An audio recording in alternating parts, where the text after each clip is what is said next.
Hi everyone, welcome to all of you for this video lecture. Myself, M. Krishna, working as Assistant Professor in EEE Department, St. Peter's Engineering College. In this video, we are going to discuss one of the starting methods for three-phase induction motor is stator resistance method. In this method, three similar variable resistors, we call them as rheostats, are used for every phase. We are going to connect a rheostat, for example 360 ohm by 1.2 ampere rated rheostat is connected in series with the phase. Like that, look at the diagram. This is R phase, Y phase, B phase. This is our three-phase supply. The supply is rated as 440 volt, 50H, three-phase supply. And every phase we are going to insert a rheostat in series with the winding resistance, what we call stator winding resistance. And here also Y phase we are using one more rheostat, B phase also one more rheostat. And it is our squirrel cage induction motor, right? So initially when the motor is going to be start, we are going to keep the rheostat's position at its maximum position. At this position we are keeping the pointer for all the phases. If we are keeping like this, the maximum amount of resistance is going to be added to the winding resistance. Due to that, initial current which is going to be entering into the motor is going to be a small value. Instead of 5 to 8 times than the rated current value, which we can call a short circuit current. The short circuit current or overcurrents are going to be avoided at the starting position, starting of the induction motor, by using a rheostat in series with the motor winding resistance. Motor winding resistance and this rheostat combinedly oppose the initial current which is flowing through the winding of the three-phase induction motor.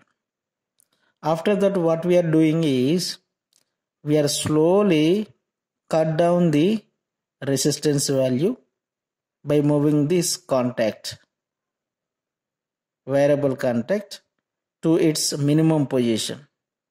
After the machine or the motor is reaching to 80% of its rated speed, automatically when we reduce this rheostat value to the minimum value, the current at the time comes to normal values and motor will be safe side. But what happens with this method, there exist disadvantages. The disadvantages are more copper losses.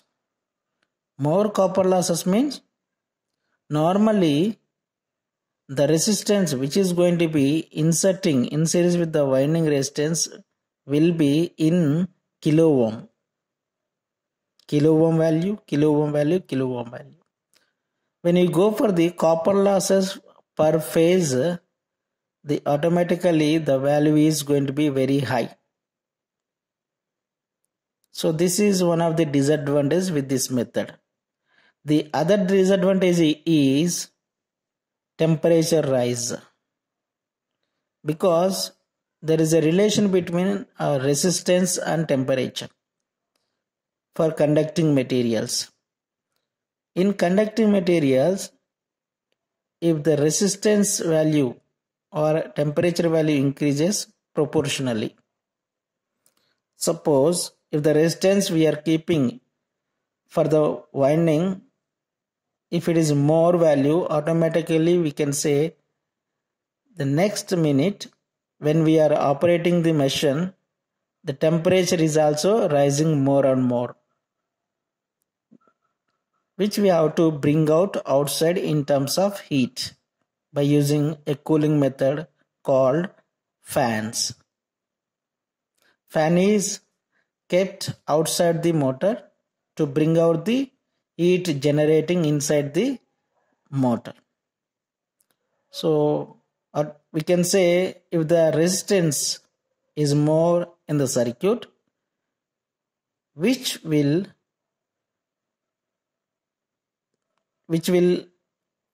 cause to produce more temperature values in the motor inside.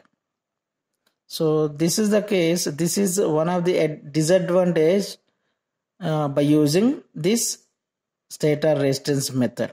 That's why this method is not applicable, not in use, and remaining three methods, DOL starter, star to delta starter, auto transformer starter are in use. They have advantages as compared to stator resistance method. In the next video, we will see remaining two methods. One is star delta method and auto transformer method. Thank you.